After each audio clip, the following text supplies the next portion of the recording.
আমাদের মেয়েদের কোনোদিন নিজস্ব বাড়ি হয় না। বিয়ের আগে থাকে বাপের বাড়ি, বিয়ের পর সেটা হয়ে যায় শ্বশুর বাড়ি।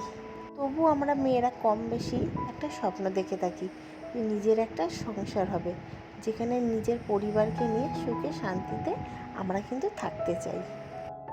অনেক দিনের ইচ্ছে যে নিজের একটা ছোট্ট বাড়ি হবে, যেখানে আমরা তিনজন আর আমার নতুন অতিথি আরেকজন আসছে, চারজন মিলে সুখে শান্তিতে থাকবো। প্রতিটা মেয়ে কিন্তু চায় নিজের একটা স্বপ্নের বাড়ি তৈরি করতে। আমরা বর্তমানে যেখানে থাকি সেটা কিন্তু আমার শ্বশুর বাড়ি, আর এটা শ্বশুর বাড়ি হলো, আমার কিন্তু নিজের বাড়ি নয়। তাই আমার অনেক দিনের ইচ্ছে যে আমার একটা নিজের বাড়ি হবে, আর সেই সন্ধানেই একটা জায়গায় যাচ্ছি জায়গা দেখতে। আর দুপাশে আকাশটা দেখো বন্ধুরা, আর এই রাস্তা দিয়ে গেলেই কিন্তু সেই জায়গাটা পড়বে। আর অনেক দিনের বলতে পারো আমাদের একটা স্বপ্ন ইচ্ছে আজ পূরণ হতে চলেছে। আমাদের স্বামী যদি ভালো হয় তাহলে কিন্তু প্রতিটা মেয়েরই স্বপ্ন আশা ইচ্ছে সবটাই পূরণ হয়। আর আজ আমার সেই স্বপ্ন আশা ইচ্ছে বলতে পারো সবটাই পূরণ হতে চলেছে। গেছিলাম জায়গা দেখতে, তো ওখান থেকে জায়গা দেখে চলে এসেছিলাম আমার এক ননদের বাড়ি। আর এই ননদটা নতুন পার্লার ওপেনিং করেছে, তাই আমাকে বলেছিল হেয়ার স্পা করতে। তো আমার প্রায় বিকেলবেলা হয়ে গেছিলো, সেজন্য আমি আর এখানে হেয়ার স্পা করিনি। আর এখানে দেখো আমার ছেলে হেয়ার স্পা করছে, কারণ তার পিসির পার্লার, তাই তাকে ফ্রি ফ্রি কিন্তু হেয়ার স্পা করে দিচ্ছে। আর এই যে দেখছো হোয়াইট কালারের চুড়িদার পরে দাঁড়িয়ে রয়েছে, এটাই কিন্তু আমার ননদ, আর এরই কিন্তু এই পার্লারটা। অনেকে আছে শ্বশুরবাড়ির সম্বন্ধে কিন্তু অনেক বাজে বাজে কথা বলে। আমি তাদের উদ্দেশ্যে একটা কথাই বলবো, সব কিছু মানিয়ে নিতে শেখো। কারণ নিজে যদি ঠিকঠাক থাকা যায়, তাহলে শ্বশুরবাড়ির মানুষগুলো যতই খারাপ হোক না কেন, সে মানুষগুলোকে কিন্তু আপন করে নেওয়া যায়। আর কে বলেছে যে ননদরা সবসময় খারাপ হয়? এটা কিন্তু আমার নিজের ননদ না, আমার পাশের বাড়ির এক ননদ হয়। তবু দেখো নিজের ননদের থেকেও কিন্তু কম কিছু নয়। আমার যে বর তারা কিন্তু দুই ভাই, আর আমি হচ্ছি এবারে ছোট বৌমা। আমি বাড়ির ছোট বৌমা হওয়াতে বাড়ির কিন্তু আদরেরও বৌমা বলতে পারো। আর তার সাথে রয়েছে আমার ছেলে, এবাড়ির কিন্তু এই একটাই এখনো পর্যন্ত ছেলে রয়েছে। তাই আমিও যতটা আদরের, ততটা কিন্তু আমার ছেলেও এবাড়িরই আদরের ছেলে।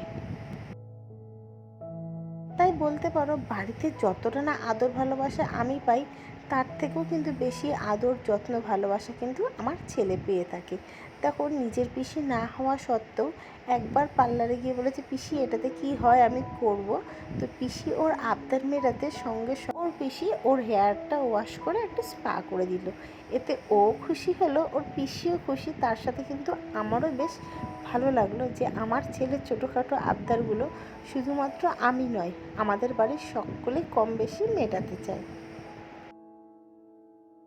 এখানে ছেলের মাথায় কিন্তু তেল দেওয়া ছিল, তাই ছেলেকে শ্যাম্পু করে আর কিছু করতে দিইনি, শুধুমাত্র শ্যাম্পু করে হেয়ার ড্রায়ার দিয়ে চুলটাকে শুকিয়ে দিয়েছে।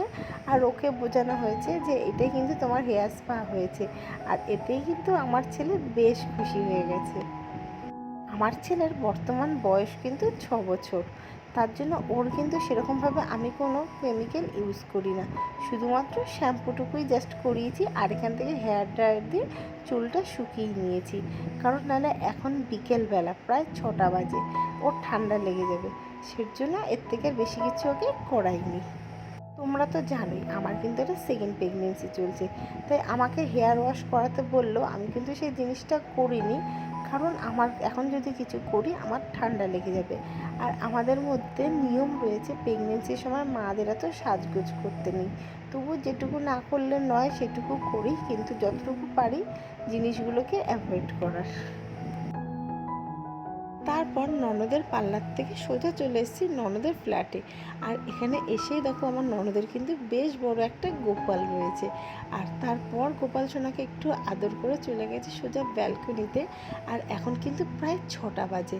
আর ব্যালকনির রিভিউটা দেখো, এত সুন্দর জায়গাটা। আর এর পাশেই কিন্তু রয়েছে স্টেশন, হালিশহর স্টেশন, যেখান থেকে কিন্তু ট্রেন দেখা যায়। আর এখানে কিন্তু ট্রেন যাচ্ছে, যেটা কিন্তু আমি ক্যামেরাতে তোমাদের সঙ্গে শেয়ার করতে পারিনি, কিন্তু আমরা খালি চোখে ঠিক দেখতে পেরেছি। আর আর অনেকেই কমেন্ট করো আমার বাড়ি কোথায়। আমার বাড়ি তো কাঁচরাপাড়া, আর কাঁচরাপাড়া আগের স্টপেজ হচ্ছে হালিশহর। তো সেজন্য ওখান থেকে চলে গেছিলাম হালিশহরের জায়গা দেখতে, আর তার সাথে একটু ননদের বাড়ি বেড়াতেও। আর এখানে বোন আমার সাথে ইয়ার্কি করছে, বলছে দাঁড়াও তোমাকে আমি একটু গাল টিপে দিই, তুমি ভাইরাল হয়ে যাবা। তো অনেকক্ষণ গল্প আড্ডা হলো, চা টা খাওয়া হলো, সন্ধ্যার টিফিন খেয়ে রাত্রি 8:30টার সময় আবারও ননদের বাড়ির থেকে সোজা বাড়ি চলে আসছি। আর ওখানেই ব্লগটা এন্ড করে দিয়েছি। বাড়িতে এসে আর ব্লগটা কন্টিনিউ করা হয়নি। কেমন লাগলো আমার এই আজকের ব্লগটা তোমরা কিন্তু কমেন্ট করে অবশ্যই জানিও। আর আজকের ভিডিওটা এখানেই এন্ড করলাম। আবার দেখা হবে তোমাদের সঙ্গে নতুন কোনো ব্লগের সঙ্গে। ততক্ষণের জন্য তোমরা সকলে ভালো থেকো, সুস্থ থেকো। আর আমার ব্লগে যদি তোমাদের কিছু ভালো লেগে থাকে অবশ্যই লাইক, কমেন্ট আর সাবস্ক্রাইব করতে কিন্তু একটুও ভুলো না। Tata, bye bye.